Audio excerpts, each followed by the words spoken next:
মানুষ বিশ্বাস করে না, এ হলো মূল কথা।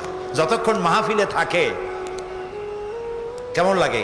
এই যে বসে আছেন ঘন্টার পর ঘন্টা, কেমন লাগে? কন বেহেশতের মতো। বাড়ির কথা মনে আছে এখন? বউর কথা মনে ওঠে? ছেলে মেয়ের কথা মনে ওঠে? সুবহানাল্লাহ কইতে ইচ্ছা করে না? মাজালিসুল ইলম হিয়া রাউদাতুম মিন রিয়াদিল জান্নাহ। এখানে ইলম আলোচনা করা হচ্ছে, কোরআন আলোচনা করা হচ্ছে।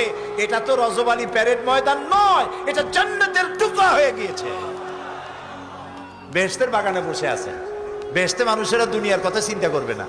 দুনিয়া কি? এটা একটা পায়খানা।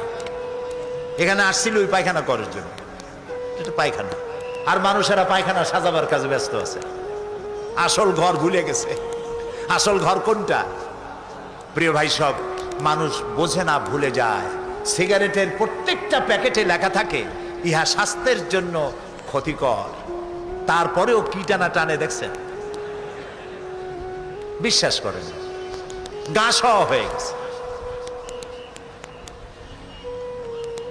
এই আমলনামা তৈরি হচ্ছে, হঠাৎ করে কিয়ামতে বানায় দেওয়া হবে না। আপনার আমার বডির সাথে লাগানো ওই সিম কার্ডে সব লেখা হয়ে যাচ্ছে। কিয়ামতের দিন এগুলি হাতে দেওয়া হবে, আর আল্লাহ তাআলা বলবেন, ইকরা কিতাবাকা কাফা বিনাফসিকাল ইয়াউমা আলাইকা হাসিবা। ইকরা কিতাবাক,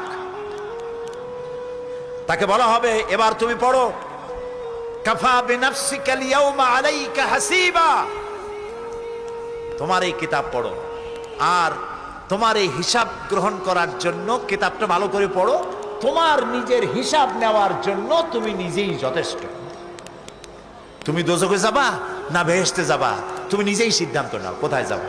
তোমার নিজের কি করছিলা এখন তুমি দেখো।